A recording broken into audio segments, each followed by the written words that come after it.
মনে করেন আপনি সোশ্যাল মিডিয়া পোস্ট ডিজাইন করবেন।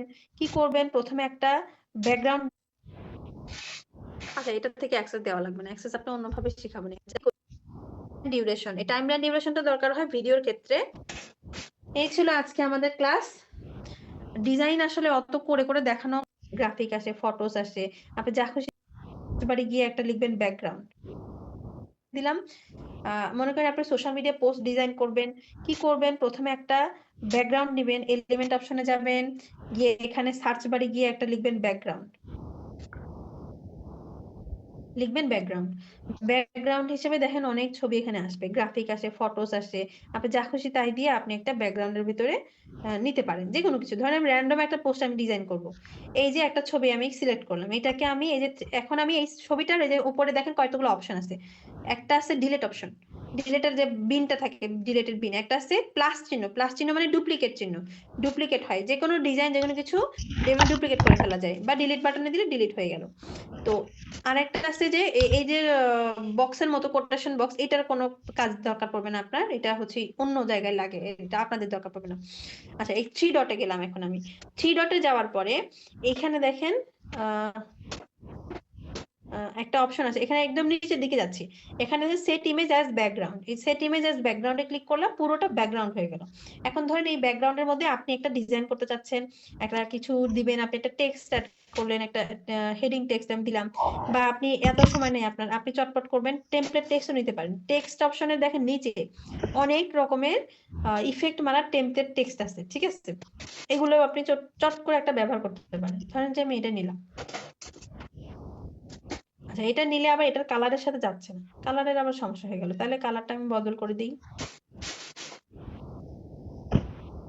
এইটার কালারটা চেঞ্জ করতে হবে, গ্রিন কালারটার মধ্যে মানাচ্ছে না, তাই না? এই গ্রিনের মধ্যে এই গ্রিনটা মানাচ্ছে না। তাহলে আমি এখন এই ব্যাকগ্রাউন্ডের কালারটা বরং একটু ট্রান্সপারেন্সি কমাই দিই। দেখেন এটা চটপট হচ্ছে।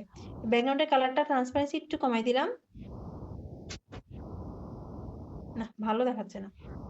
এটা ট্রান্সপারেন্সি কমাইলে এটা রিয়াই কমে যাচ্ছে। আচ্ছা আচ্ছা, তো এইভাবে করে আমরা কি টেক্সট নিতে পারি, যে কোনো রকমের একটা টেক্সট নিয়ে সেটাকে আমরা ইউজ করতে পারি। আচ্ছা, এইটা ধরেন আমি নিই, এটা বাদ, আগেরটা বাদ দিই, আগেরটা বাদ দিলাম।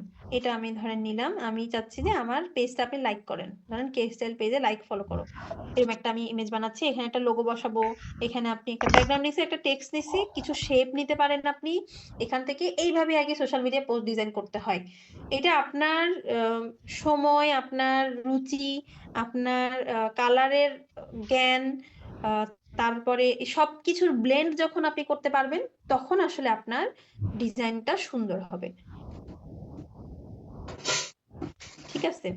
মনে করেন যে আমি একটা এখানে একটা এরকম একটা বাক্স নিলাম, ঠিক আছে? এই বাক্সটা নিলাম, বাক্সটা নেওয়ার পর এটাকে আবার ডুপ্লিকেট করলাম, ডুপ্লিকেট করে এটাকে আমি আরেকটু বড় বানাইলাম। একটা ছোট বাক্স নিচ্ছি, একটা বড় বাক্স নিচ্ছি। এখন আমি এটার কালার চেঞ্জ করব। একটার কালার নিচ্ছি হচ্ছে নীল কালো, একটা নিচ্ছি সাদা। আচ্ছা, এখন সব হারায় গেছে না? এখন দেখেন আমি যে লেয়ার অপশনে যাব, নিচে আমি নিচের ইয়েটা একদমই টেনে নিচ্ছি।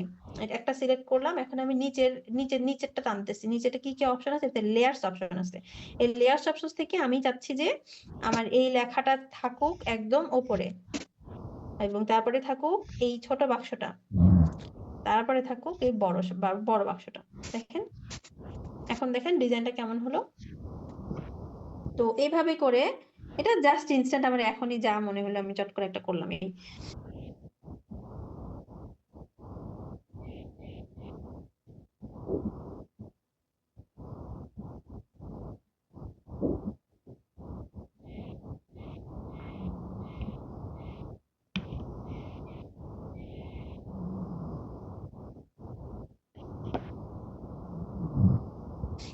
তো এভাবে করে আপনি যে কোনো কিছু ডিজাইন করতে পারেন। তো আপুরা বলেন, এখন কার কি প্রশ্ন আছে বলতে